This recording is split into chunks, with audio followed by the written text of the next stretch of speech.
I dag har vi tænkt os at vlogge dagen. Vi skal ind og have en PT-team faktisk. Jeg skal lade split squats, så det bliver spændende. Og så skal vi ud og smage Five Guys, og det bliver fucking... Det glæder mig til. Lukas skulle lige til tandlæge, så han gik her for en times tid siden.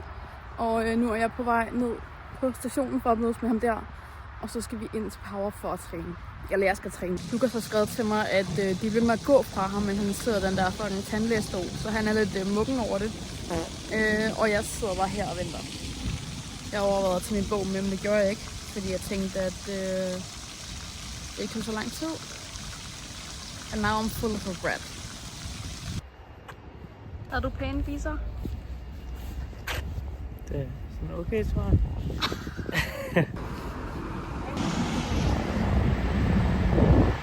Vi starter med split squats. Jeg skal i hvert fald min sidste på. Jeg er lidt nervøs. Ej, jeg har lige opvarmningssæt først. Okay, så vi tænker, der er musik.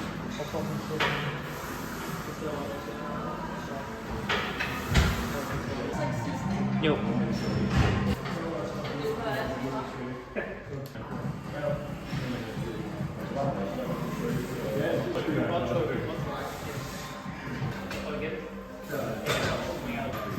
Tryk, kom nu hjemme. Tryk, helt op.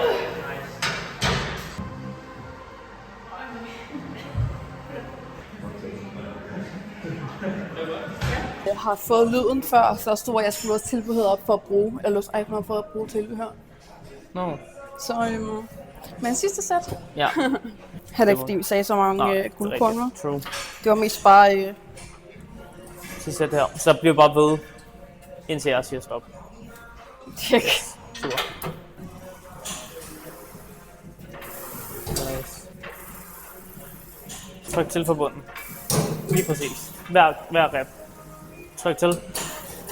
Godt det der. Tryk til for bunden. Godt. Tryk. Godt det der. Det er fint. Min puls, den... Og tryk. Kom nu. Det var 3 mere. Kom. Tryk på bunden. Godt det der. Bliv lige præcis sådan der. Sidste. Og Apple har. Bliv ved. Kom, du har den til. Puha. Skide godt. Vi skal finde en god vinkel til ham her. Ja, jeg tror vi skal stille den her over. Ja. Mærk min cream of fries, den var lige... Ja. Den var lige her, du ved, ikke? Jeg vil gerne have lige præcis, så dine knæ ligger lige ude. Ja. Yes, lige præcis. Og så bare sørge for lige præcis dertil. Op. Nice. Op. Bliv ved. Lidt længere ned end der. Der. Hele vejen op. Og lige efter en til. Og op. Bare det må godt tage noget tid. Der var langt ned med den. Sådan. Det var sådan en kamp om ikke at kaste op. Det var skide godt. Tak. Fik også mange. Fik 11, tror jeg. Ja, og du tog 7 sidste uge. Ja. Det er fedt, du sidder sådan med ryggen til kamera. Det hjælper, når hun rent faktisk sidder oven i maskinen. Det ved man ikke, før man får sådan en god personlig træner. Nej, præcis. Ej, det hjælper faktisk virkelig meget Ja. at lægge mig derop. Ja. Og komme sådan Helt ned. overstræk totalt. Ja. Det er vigtigt, at du bare lige kommer ned, får strækket op igen. Men jeg har så ved at mærke, hvornår jeg skal stoppe og gå op igen. Ja. Fedt. Fedhed. Det tog lige 11, ikke? Jo. Så kan jeg jo godt sætte... Vi kan bare sætte den ned på 30, så stiger du med 2,5 kilo. Det er fordi, når du skriver rep range, ikke? Ja. Så går jeg altid efter det laveste. Det behøver du ikke. Det ved jeg godt. Det var Men det er jo fordi, jeg vil du gerne kan have, lide du at bygger lave den mange op. reps, jo. Nej, det ved jeg godt. Så derfor udfordrer dig. Men du, det er jo stadig 2,5 kilo mere end sidste uge. Ja. Og sidste uge der fik du 11, så det er ikke sikkert, at du kommer derop. Det går, at du får 10 eller sådan noget nu her, ikke? Det må godt gå langsomt. Øj. Hvor mange var det? Også 11. Sådan, nu så. Jeg kommer til sådan at spænde mine skinneben. Ja, jamen, det kan man godt komme lidt til. Nogle Ja, fordi du holder din fod sådan her. Du gerne vil have din fod sådan der, ikke? Jo, Ja. for nogle stærke skinneben. Ja.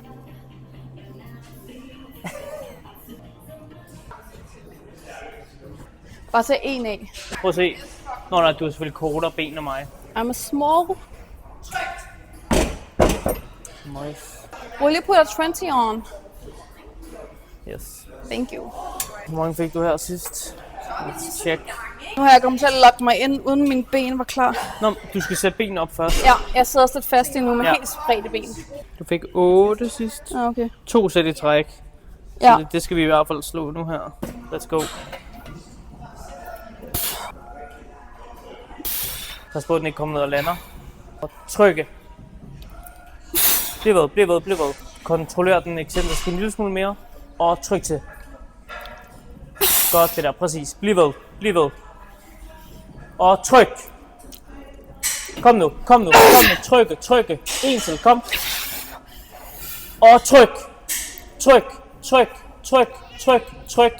Hjælp ikke. Sådan, mand. Det er du så en til, ikke? Du fik den selv. Ja. Gør jeg det?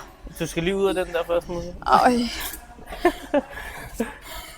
Du fik den helt til, at jeg hjalp ikke på den. Den var også grov. Ja, men jeg bare det der på. Ej.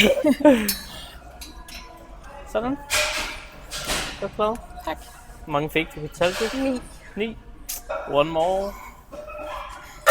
Yes. One fucking more. Og grovhed. Så lige nu så har vi sat Mathildes program op. Nu finder det lige, så jeg er 100% sikker på, at jeg snakker rigtigt. Vi har virkelig meget fokus. Men vi har virkelig meget fokus og ret meget volumen, men virkelig høj frekvens på specielt balling. Så lige nu der kører du en struktur, der hedder... hver dag. Ja, det hedder lower, upper, og så har vi så bare sådan, 3 full body træninger, hvor at, der er rimelig høj fokus på ryg og glute. Ja, så øvre ryg. Sådan, jeg flader meget ud, når jeg kommer ned til 5%. Jeg har godt holdt mig forholdsvis bred, men sådan der selve muskelfylden på min ryg er sådan shit. Ja, så vi har sådan 3 træninger, hvor det så skiftes lidt mellem at selvfølgelig være rygfokus, være glutefokus. Vi har så glute i alle øvelser, alle dagene, alle de 3 sidste dage. Men der er så også en pausedag fra den første til den anden dag. Og så skifter den over, hvor det så starter med at være fokus på ryg, så lidt mere fokus på glute, og så lidt mere fokus på ryg igen. Så det er spændende at se, hvordan og så selvfølgelig krop, vores lower, vores upper dag er også relativt meget fokus på glute. Og glute, baglov og ryg, ikke? Andet sæt. Daisy chain, og så binde den rundt om håndtagene dernede. Det gør også, at du bliver holdt meget bedre nede i sædet. Det er super smart. Ja, og man sidder, det er bare sådan en følelse af, at du har meget mere stabilitet, når du laver øvelsen. Det er så meget bedre. Tryk til fra bunden. Tryk til. Godt det der. Og husk, kontrollere den excentrisk godt. Nice. Og tryk. Tryk til. Nice. Tryk! Gå efter en til. Tryk over alt, hvor du har. Kom! Tryk! En til, kom! Træk vejret. Og tryk til. Ja, tak. Au. Hvor mange var det? Hvad? Var det 9, det som sidst? 10. Var det 10? Du fik en mere end 10? Ja. Men prøv at se, okay, så det forskellen på, hvad Mathilde gjorde mere rigtigt nu her og det andet sæt, det var, den koncentriske fase var meget bedre, fordi du kunne godt have tendens til at slippe den lidt i bunden, hvilket gør, at det er meget hårdere at presse vægten op, når hun slipper den lidt for meget i bunden, fordi så skal hun presse mod den vægt, som tynger den ned her. Det var ret tydeligt at mærke faktisk. Ja, lige præcis. Når man lige kontrollerer det bedre, det var meget bedre. Så det der med at fokus på at kontrollere bunden, når hun skal presse op, fordi ellers så tynger vægten ekstra hårdt ned, hvis hun kommer til at give lidt for meget slip i bunden. Så det var godt. Yes. Jeg har lidt kvalme nu. Ja, så er det godt. Det var sygt, at du begyndte at snakke, inden jeg har startet den. Jamen jeg ved godt, jeg kan ikke se, hvornår du starter den. Hvad siger du? Er du startet nu? Jeg har startet den nu. Så er vi nået til anden sidste øvelse. Vi har lige kørt abduction, lateral raises med cuffs. Yay! Hvor vi lige snakker om lidt placering. Jeg kunne godt tænke mig, at Mathilde havde den sådan nogle lige ud fra hånden, så det er, at jeg trækker i en linje, der hedder sådan her, og ikke en linje, der går lidt længere ned fra. Ja, for jeg tror, jeg har haft dem 2 længere nede. Ja, lige præcis. Så ja. Sidst havde jeg 7 kilo på. Jeg synes bare, vi skal prøve at gå efter at tage det samme. Ja. Vil du lige have det opvarmningssæt? Nej, Nej. det er sgu Hun er fint. kold. Hun er kold.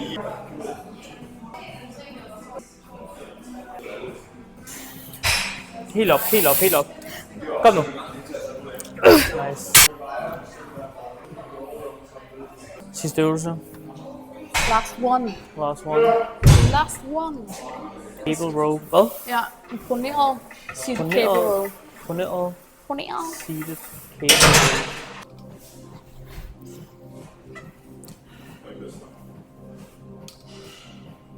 row. Nice, lige præcis.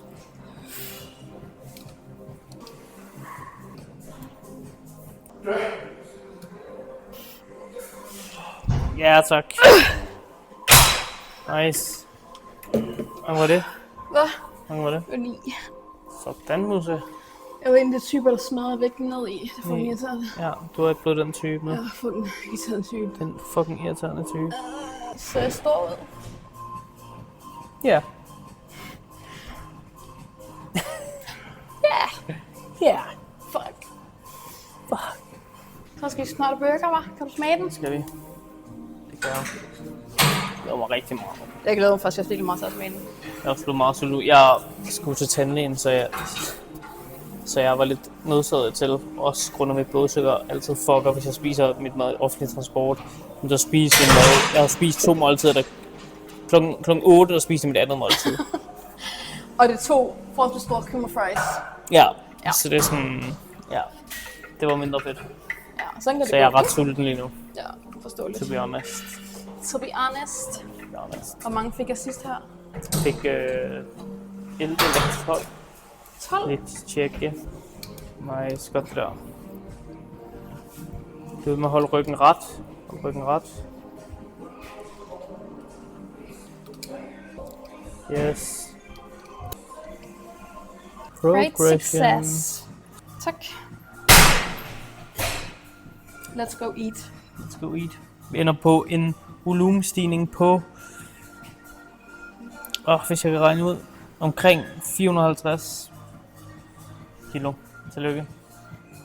Tak. Let's go. Så vi to. Det var egentlig det, du Det er meget spændende. Ja, Prøv at se, Lukas er strålet ud af mig spændt her. jeg er meget træt. Jeg tror, at virkelig, jeg synes, en god oplevelse til tandlægen i dag. Jeg fik rettet sig til en halv time. Altså, I synes nogen svar lige på, hvordan kan det tage en halv time. Ja. Og det med vandsmugleren? Det var både med den og med den normale bagefter. Den der, hvor de krasser? Ja, jeg var også sådan, det kan ikke Var der mange tandsten? Jeg har altid mange tandsten. Ja, det var bare. Men du skal begynde at bruge tandsten. Ja, det var bare. Det føler jeg noget, alle får at vide hver gang. Ja. Vi skal være normalt for at finde en sodavand for at spare penge, for jeg har ikke nogen hippie. Hvad skal du have? Du skal have uden koffein jo. What? Drikker du koffein? Nå, men det var en del af reglen. Nå, det vidste jeg ikke, det var. Du kan bare tage en faxe. Der fandt vi ud af, at der er også koffein i faktisk. Nå, var det det? Ja, ja. Nå. Ja, så er det ikke noget valg lige nu. Jeg har holdt den jo. Ja, du har været god. Noget i, Ja. Og bravende hovedpine. Så den drikker din Pepsi, men ellers så holder jeg den. Ja. Nej.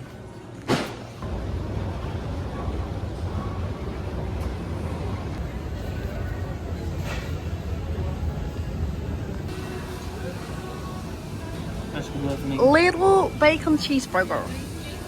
Jeg skal lige have nogle klamme ting ud, tror jeg. No, what? Skal man selv vælge? Okay, let me just... No, That is expensive. Ja, holy shit. Det er også sygt, det der kun for... Ja, det er 40% med det. Nå, men lad os håbe, det smager fint. Ja, nu er vi her. Ja. Fuck it. Den er grov for 2 burger, hva'? Ja. Uden noget til. Ja. Vi skal have nogle gratis peanuts. Ja. Vi har fået de berømte peanuts.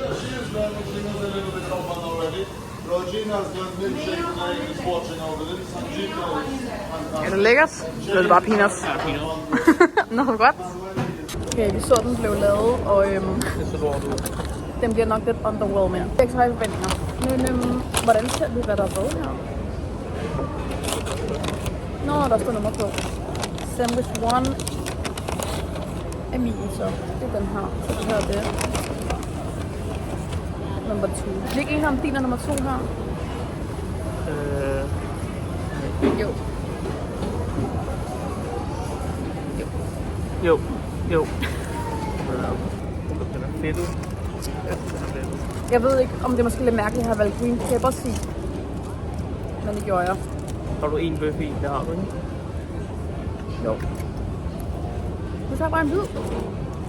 Når du slikker op på Ja. osten. Nå, er du klar? Ja.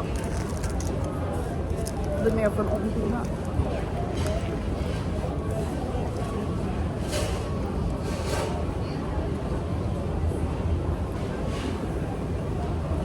Det er meget godt. Det er fint. Ja. Jeg tror ikke, der er så meget at sige til det, der. Så lige en ordentlig bid herinde med noget cheese.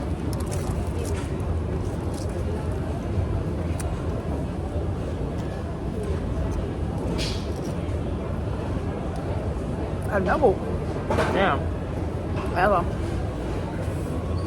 Men jeg kan ikke sige det. it's just a burger. Det er ikke fordi, der er mange niveauer over, sådan Mac'en eller sådan noget. Hvad er det?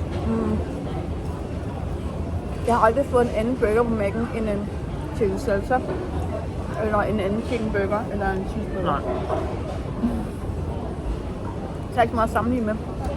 Men altså, Ja. ja, Det er fint. det er fint. Det kan godt være, hvis den smager godt, så bliver det vores faste. Også fordi 20 kroner, det var den normale pris. Nå, mysli. Noget sjovt mysli. Og kaffe. Crunchy mysli. Der er sugar nuts i.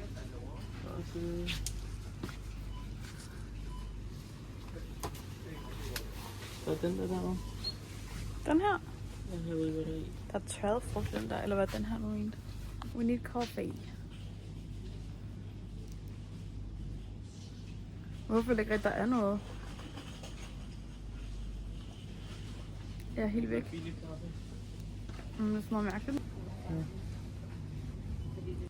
Så har vi fået stukket op. Yay! Vi er gået i gang med aftensmaden. Vi er lige kommet hjem, men vi skal sidde lidt seng. Jeg er i gang med at knække mine grøntsager, så er det nemmere at spise med en ske. Det gør jeg altid. Spiser vi også lidt tidligt, fordi jeg har 2 møder. Ja. En møde og en opstartssamtale, som jeg skal have. Så Busy boy. Hard working. og så spiser jeg også meget tidligt. Ja. Er det en ny rekord, tror du, for? Så hurtigere at spise grøntsager. Ja. Tæt på.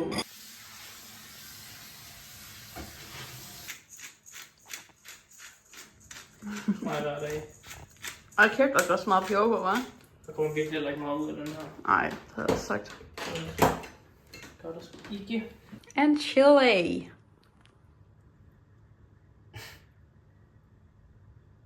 Ja. Ja.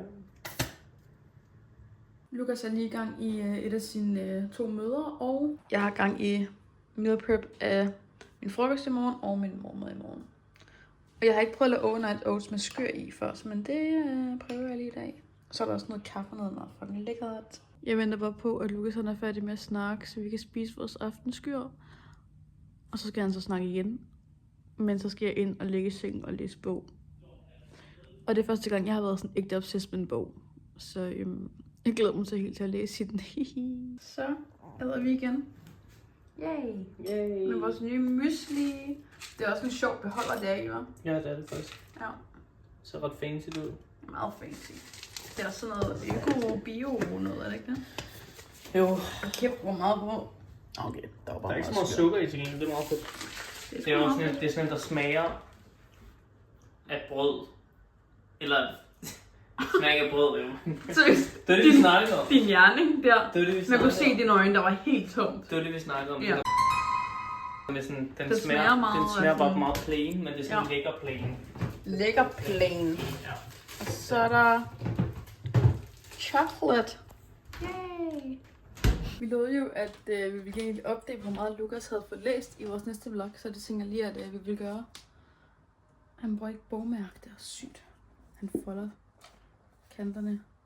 Men det er simpelthen, kan man se det, så meget der. Han læser kun inden han skal sove, så det er faktisk godt der er ganske fint. Jeg forstår faktisk overhovedet ikke, hvad den handler om. I don't know. Men den bog, jeg læser, det er den her. Det tror jeg er fucking god. Så den vil jeg læse, indtil Lukas er færdig med sin samtale. Så skal vi egentlig bare i seng og tidligere op i morgen. Så jeg håber, I synes, det var hyggeligt at følge med i en lille vlog, hvor vi skulle lidt forskelligt faktisk. Lidt random ting. Men